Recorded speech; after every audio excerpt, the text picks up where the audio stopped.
Hello, everyone, and welcome to the Golden Astrologer Podcast. This is Deb McBride, and I am in lovely Escazú, Costa Rica, where it is Sunday, December 1st, as I am recording this. And here we are. It's the last month of the year. It is December 1st. Hard to believe, right? So, December 1st, this means Thanksgiving has passed, and I hope you all had a lovely Thanksgiving. A Mercury retrograde Thanksgiving. We had a great time here. I threw a big Thanksgiving that wound up having 21 people. First there were going to be 10, then it evolved to 15, then 21. So it was a bit of a wild party at times, and we had a great time.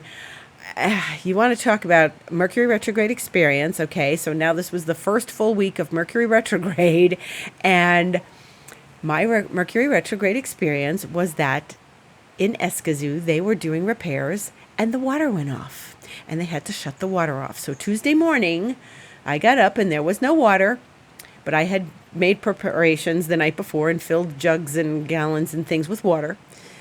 And it lasted through the day. The water was supposed to come on at 5 o'clock. Well, it didn't come on at 5 o'clock, and at 11 o'clock it hadn't come on yet either. And on Tuesday night, I went to bed with no water.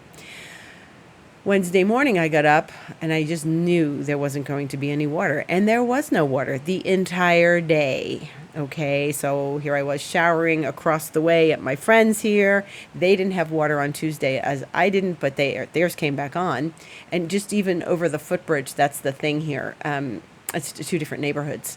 And so Wednesday, all day, I had no water. And I I ordered gallons, like the 6-liter bottles of water. I ordered 6 of them so that my cleaning lady could clean the house. And here it was, we're coming on Thanksgiving and I got people coming over and no water. And I got up on Thursday morning and there was no water. And my friend Monica, who's here, who said to me, "Do you have water?" I said, "No." She says, "Me neither." So now their side of the property has no water. I have no water. And I just said, she's like, "What do you want to do?" And I said, "The show must go on." And when I made that decision, I just said, we have to figure it out. Everyone who's come, most of the people who were coming were aware of the water issue and were going to be, fine with it. And I had collected more water from their side the day before on Wednesday. But actually, it came back on at noon.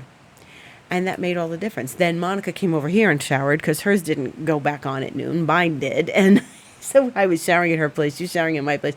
It's been crazy. And, it was my resilience. I just said, we're just going to do this. I would have called people who were coming from their house to celebrate with us and let them know in advance. But by the time it came on, I didn't have to do that. I was going to wait a little while just to see what happened. And I was busy preparing. And it came back on. Thank heavens. It came back on at noon. And so I was able to wash my turkey and wash the dishes properly and everything. It was, it's not easy washing dishes with 6-liter bottles of water. So that was my Mercury retrograde experience. I have been careful about my words and being very conscientious about when I speak to people, not confusing them and not allowing things to get confused and keep going forward in a confused way. But that was it, because they kept telling us the information they were telling us from the town, from the city, was weird. It was like, okay, it says it's coming back on. It went off at 6 a.m. and it's coming back on at 10 a.m.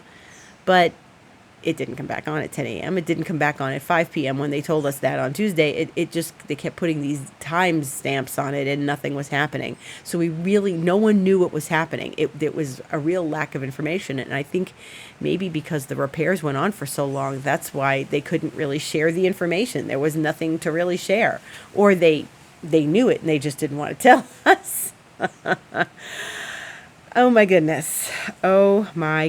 Okay, so I have some happy holiday specials. As I mentioned last week, there was my mini scan for New Vision. And if you do an astrology session with me, if you sign up for an astrology session, you will get a free mini scan from me. And that goes to the end of the year. That's from now until December 31st. And if you don't want to have an astrology session this month, you can schedule for January, and I will still give you the mini scan if you schedule it this month. If you are interested in expansion mentoring with me, you can start expansion mentoring whenever you want. But if you choose to sign up for it in the month of December, you will get a free astrology session. And you can do expansion mentoring for 3 months, for 6 months, for 12 months. And the longer you stay, the deeper we go, the more changes and shifts in your life. And how wonderful is that? So lots of things. And I am giving my look at 2025. It's called the Liminal Labyrinth, and it's on December 10th, 7 p.m. Eastern Time. It will be recorded. And I welcome one and all to come, because it's going to be a great time. We're going to really look at next year's astrology very deeply, and there's a lot going on. Pluto is just the beginning. Pluto changing signs is just the beginning. We've got other planets, the rest of the outer planets, Saturn, everybody's changing signs next year and sort of doing this back and forth dance. And that's why I call it the Liminal Labyrinth, because we're in that liminal space next year, the in-between, and navigating through that and what that's going to be all about and how to handle it. So I welcome you to my 2025 experience. It's only $55, and join me on the 10th of December. The big news of this coming week, yes, it's the second full week of Mercury retrograde, but the big news is that Mars is going retrograde, and that's the big transit of the week. There's others, I will talk about them, but I want to handle the one that's the most important and the most impactful that we're going to have, and that's going to be Friday the 6th of December, and that is going to be 6:33 p.m. Eastern Time, and Mars will retrograde at 6 degrees of Leo. Now, Mars is starting to slow down. It really is getting pokey, and Mars is a sign that loves to be active and has lots of energy. And at this moment, it's at 5 degrees, 59 minutes of Leo. So today it's going to go to 6 degrees, and it's going to stay at that 6 degrees the rest of this week and next week, and then it will start to shift back to 5 degrees, and we'll start to really notice the backwards motion. But this experience of Mars retrograde is very interesting and very important. We are in this place of in between, again, the liminal. Mars is going to go between Leo and Cancer. It loves Leo because Leo is all sorts of fire for Mars, and confidence and boldness and gregariousness and stepping forward. Mars likes being in Leo. It likes being in fire signs. And it only does this once every 2 years. It goes into retrograde once every 2 years for 2.5 months or so. This is almost 3 months. It's about that, from the 6th of December to the 23rd of February. So this is a very important piece of the information of the end of the year. Here we are getting ready to end the year and looking forward to the following year. And it's always important to look forward to the following year, but this year is different because of this Mars retrograde. Mars is where we take action. Mars is where we're confident. Mars is where we stand up for ourselves. Mars is where we may be a little self-assertive and maybe a little aggressive. Mars is the warrior planet. It's not a planet that shirks from the limelight. It steps forward and says, I'm here. And when it goes back into Cancer, which won't be till the beginning of January, it's going to be in a sign that it doesn't love, because it's exalted in Capricorn, the opposite sign of Cancer. So Mars in Cancer is going to point out all the vulnerabilities and the holes in our confidence and the spaces that we need to connect to and make peace with, okay? Mars is going to be opposing Pluto again early in January, And then it won't oppose Pluto again until it goes back into Leo once we get into March and April and stuff, right? So we've got a long way to go with this, because once it goes back into Cancer next month, it's going to stay in Cancer for all of January, all of February, and then a good part of March, and then it's going to start going into Leo again. So enjoy this time, especially this week. Enjoy this time with Mars in Leo, because Mars loves fire. And this is a week to start to get things done and do things and connect with people and reach out. And if there are people you want to reach out to and initiate projects with, I know it's Mercury retrograde, but right now it's a better time to do it than, say, 2 weeks from now. And it's important to look at the difference in each of us as Mars goes retrograde. I'm going to talk a lot about this when I do my 2025 year ahead on the 10th.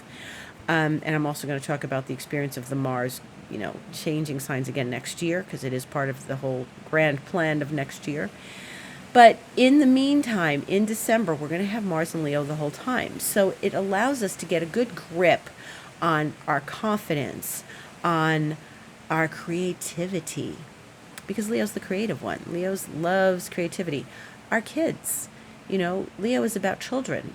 Where's our imagination? Where does it meld with our children? Where can we play games and have fun with our kids and cook things up, together with your children? Maybe you don't have children, but you know children, or maybe you teach children, or you spend a good amount of time with children. It's important to find that childlike imagination, and we can reach inward for it. Mars retrograde is always an inward experience. And there's a quality to the retrograde that is obviously asking us to go be internal with this presence and experience. Where does Mars in Leo and then Cancer wind up in your chart? That's the point of reflection. Where does it do that? Where are you going with that? How can you step back into it and connect with those areas? Where can you find childlike wonder and imagination? Where do you feel vulnerable and insecure? That's the Cancerian place. Where's the desire to withdraw? When Mars steps back, it's always something that we need to be aware of. A retrograde Mars is very uncomfortable. And it's not a time, as I've said before, and you've heard me say many, many, many, many times if you listen to this podcast regularly, that this is not a time to go back and pick a fight with somebody.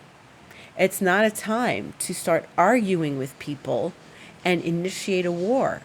Not a time to sue your condo board. Not a time to start a lawsuit in any case. Not a time to be aggressive with people or treat people aggressively. This is a time to be aware of your anger, for sure. Be aware of your anger. Be aware of how your anger manifests, surfaces, and shows up in your life. Be aware of how your creativity shows up in your life. Be aware of the holes in your confidence, the holes in your creativity. Where do we need to fill in those empty spaces? Where do we feel empty? How is Mars retrograde showing us where maybe we haven't stepped forward in confidence? Maybe where we haven't stepped forward in strength. Maybe we don't know our own strength and we need to really become more aware of it. And these months ahead are going to help us learn about where our strong points are and where we can assert ourselves eventually. It doesn't mean you're not going to pick up the phone and call somebody up and assert yourself in some way. It doesn't mean you're not going to call, the cable company and say, hey, you made a mistake on my bill. That's not going to happen. Of course you're going to do those things. We have to keep stepping forward in these more mundane things. But it also affords us the opportunity to have real deep conversations with partners in our lives, potential partners and partners in our lives. Maybe you need to have a deep conversation with someone that you're in a relationship with. If you're already I can say to you, don't start a new relationship. Well, I'm already in one. Well, if you're a long-term relationship or married or whatever, this is a time to step back and maybe talk things through with them, or rekindle your passion for one another, or take the time to just be together because you've been running around in the rat race with work and kids and stuff, responsibilities. This is a great time for the two of you to come back to each other and connect, and Venus is going to help us do that as well when she goes retrograde next year, which is going to be also part of my discussion on the 10th. And these are opportunity times. We can't just go, oh no, it's this. What am I going to do? Hide under the covers for the next 3 months? We have to see them as opportunity times. And when I was working with the Mars and Aries in my own life, and that was retrograde 4 years ago, I had to take steps forward, and I've talked about this before, that they were steps, but they were, I don't want to say they were underhanded. They weren't underhanded, but they were covert. And sometimes you have to use covert means to progress in your life. You have to go backwards to be able to go forwards. And this is what the retrogrades are. They're retreading over property areas of the zodiac that we are needing to review and to revisit. So, where did I not get this right before? Where can I step forward now? Where was I trying to do something and it's not working? Okay, I'm going to retract, look at where I've been, and go back over that path again in a way that's going to help me do it right this time. And because of that, I was able to get things right that time with the help of some people. But back then, 4 years ago, I remember it was something that I wouldn't naturally come out loud and discuss. It was like private stuff I had to deal with. And, in some ways it still is. It's a time to deal with your own privacy, too. Cancer, when this goes back into Cancer, that's privacy. Cancerians are private. They often don't want to come out and stand up and be out in the open. But they're private in a way that energy is private, and it helps us sort of work with the privacy of that and do things in private. There may be private matters in your relationship, in your own personal life, that you need to address that requires quiet and calm and reflection and maybe some meditation. Mars retrograde's good for all those things. It takes courage to take a step back. So there's Mars retrograde again. It takes energy to really reflect on where the areas of our life could use some work and attention and review. And if we can do that quietly and peacefully and not out loud, because that's the nature of retrogrades, then we're going to feel like our emotional house is clean, and that's the other thing. What do you do when you clean your house, or you have someone clean your house? You get all the tools out and you work. Right? You assert energy. You feel better when the house is clean. So Cancer is all about cleaning the house, right? So putting Mars there, this is about cleaning the house. And we're no longer working with Cancer Capricorn oppositions because Pluto is gone. So Mars ended that with Pluto. That was one of the last aspects that Pluto made, one of the last major aspects it made while it was in Capricorn, and it's done. So now Pluto's in Aquarius, and Mars is saying, okay, you and I are taking this up in a whole new arena, in the arena of Leo and Aquarius. And these are a little more external signs than the sign of Cancer. It's also, Leo's where we need affection and where we want love, and we're desiring someone. It's also it rules the fifth house, which is the children and the creativity and the imagination, but also the fifth house is where we have love affairs. So maybe it's time for all of us, to take some time and have a love affair with life, with nature, with ourselves. Where can you fall more in love with yourself now? And remember, Leo is ruled by the sun. The sun is our vitality, our life force. So what the sun is doing now, the sun is in a fire sign, and that's good considering, where Mars is right now. We can use this energy to really get to know ourselves better as well. So these are all important things. I'll be talking about this as we go forward, and of course on the 10th when I give my presentation.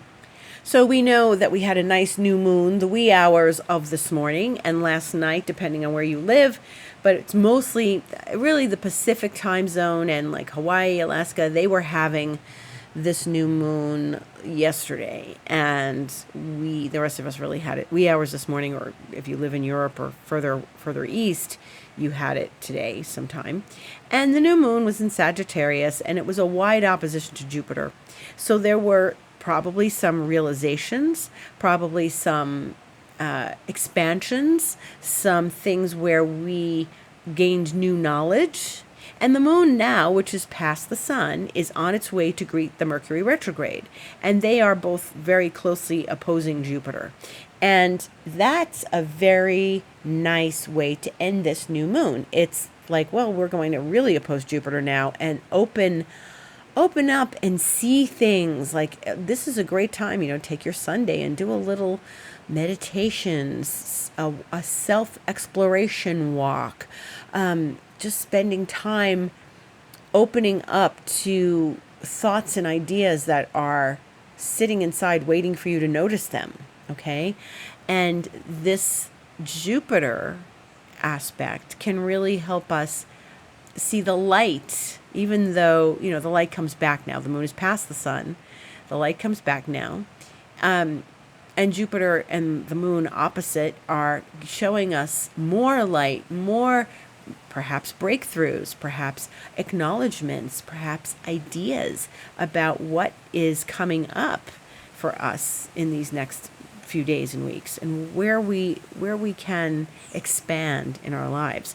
Mercury is going to oppose Jupiter on Wednesday the 4th, and I had mentioned this because there are 3 oppositions of Mercury and Jupiter because of Mercury's retrograde in Sagittarius. And so we had one about a week and a half ago, and now we're having another one this Wednesday. This is continuing the story of Mercury, planet of communication, planet of ideas and thoughts and writing and speaking. Mercury is opposing Jupiter, the planet of expansion, and I have mentioned before that they are in each other's signs. So they've done that exchange. They're in mutual reception.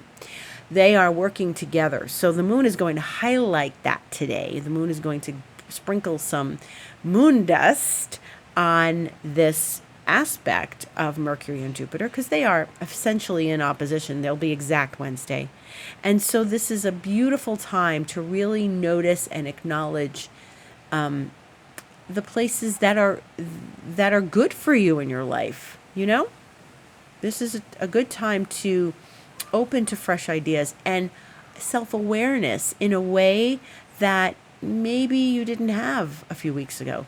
That's what Jupiter helps us do, is just expand our awareness of self, and Mercury, our ideas. So I think it's particularly lovely and special for that. There's also other things going on this week. Tomorrow, Monday, the 2nd of December, Venus is going to trine Uranus. And Venus is approaching the end of Capricorn. This is a really exciting aspect between these 2 planets, because it freshens up our perspectives of our relationships. It freshens up our perspectives of finances and money. It freshens up a lot of things. Uranus is a lot of energy. It's sparkly. It's exciting energy. So, Venus and Uranus could be, this is a sparkly time for me to reach out and socialize and, maybe go to a Christmas party, maybe do a little Christmas shopping. It's upbeat, sparkly energy. And we like that. They're not in opposition. There's not weirdo energies happening because Uranus brings in these bizarre, unaccounted for, where did that come from, events, surprises, unexpected things that we'd rather not have.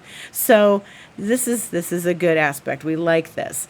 And then the sun will square Saturn on Wednesday. So when we have that Mercury-Jupiter opposition, Mercury-Jupiter happens at 5:16 a.m. Eastern Time, and Sun and Saturn square at 11:18 hours later.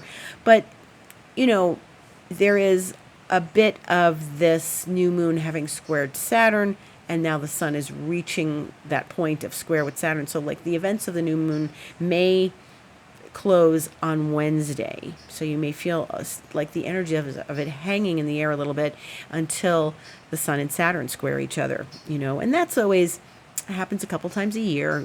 And the sun challenges Saturn, and it's like, okay, again, it's reminding us to be a little more maybe frugal in our Christmas shopping, in our spending, in our holiday sensations.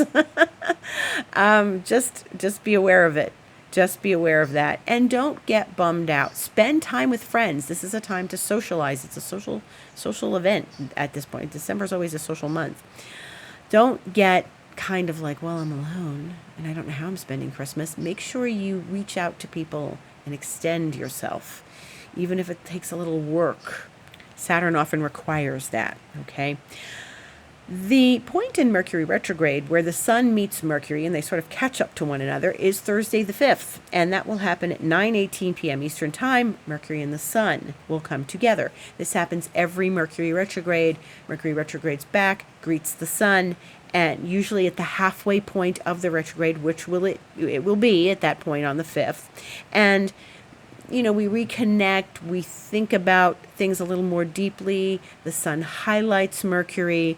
We may get the full message of Mercury retrograde in that conjunction with the sun. So that's important. Friday and Saturday are big days because we know that Mars is going retrograde, as I just talked about for a good part of this podcast, but that was the 6th. Now on the 7th, Neptune is going direct. Neptune, planet of dreams and illusions and fantasy and deep creativity, deep imagination.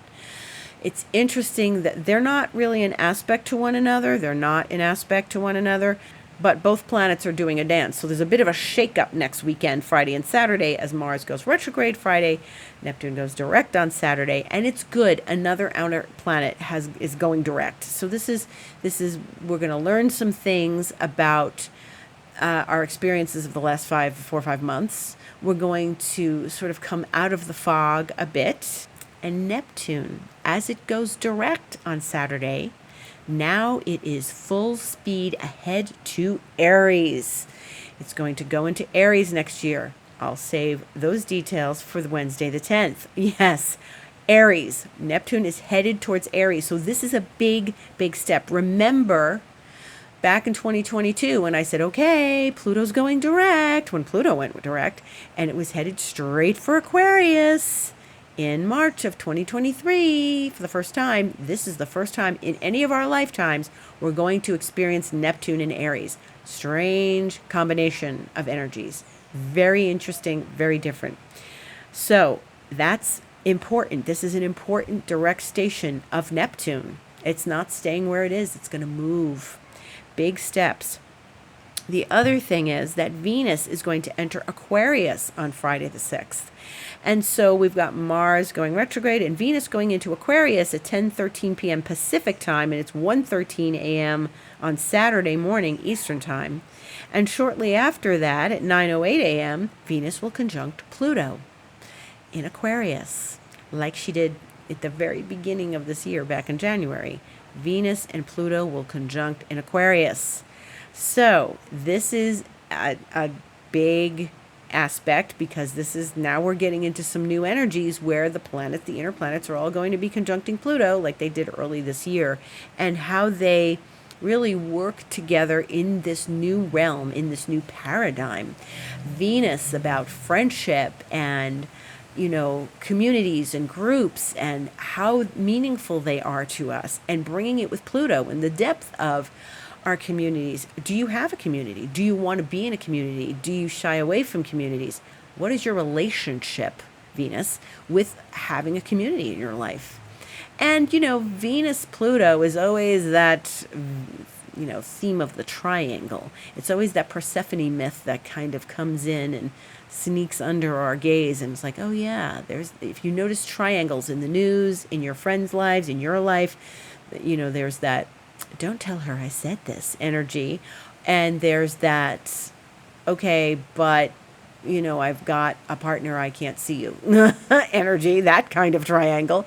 All right, I've got a partner and maybe we shouldn't really be doing this kind of energy. There's that Pluto underhanded energy. And there's a quality to Venus Pluto also in Aquarius. We want to see the humanitarian in all of us come out, and the desire to, be in a humanitarian situation, like where we can give to charity this time of year, where our hearts can go out to people less fortunate than us, people in war situations. So Venus Pluto really drives that message home deeply understanding the experience of the humanitarian, the altruism. That's Aquarius. Yes, revolution's part of it. Yes, but where maybe you want to revolutionize the way you approach relationships in your life. Let's see what Venus Pluto brings. Very exciting. The Sun will oppose Jupiter 3:58 p.m. on Saturday. So a lot of the action this week, the more aspects we're going to notice are really like Wednesday and then Friday, Saturday. Okay, so the Sun opposite Jupiter, again, more expansion. It will probably continue the theme that Mercury is doing with the Sun opposite Jupiter. Mercury will have been opposite Jupiter. And an opposition to Jupiter helps us see other people in our lives, how they are with us, where we want to embrace more people, bring them in, extend a hand, also sort of where we maybe want to step out of our shell a little more. Sag and Gemini are more outgoing signs. So this is an outgoing time of year. I get the sense that a lot of people are already starting their Christmas parties and getting their Christmas bonuses and getting into the shopping. And, with Jupiter opposite all the Sag planets, there's maybe a tendency to overspend this year or over party this year. Be very careful about overindulgence. I talked a lot about this last week. If you missed it, go back and listen. But the whole experience of overindulgence could be big time this year because of Jupiter. Jupiter's expansive energy in Gemini, right? It's actually an interesting thing because Jupiter is still retrograde and it's going to be retrograde until February. And our experience may be that we pause the overindulgence because of the Jupiter retrograde. Like it's a little closer to us. It's an internal experience. Again, like we've been talking about, that internal experience of what a retrograde planet can bring to the picture. Okay? And that is the week ahead. I thank you all for listening. I invite you to join my look at the year ahead on the 10th of December. I've been putting it out on stories and Instagram. You can go to my website and click book now on the goldenastrologer.com, book online, and that will show you all of the options you have available to see me for an astrology session, a Reiki session, or, join this event on the 10th. And don't forget the sales I mentioned at the beginning. You get you sign up for expansion mentoring, you get a free astrology session. That's a good deal. So if you have any questions, just contact me, info@thegoldenastrologer.com or deb@debmcbride.com, and we can have a conversation about what your thoughts are. Thank you so much for listening. Love to all of you. Gratitude, deep gratitude for being with me on this incredible journey we're on. And I look forward to seeing you on Instagram this week and next week on the podcast when Mars will already be retrograde. We'll have plenty of stories. See you then.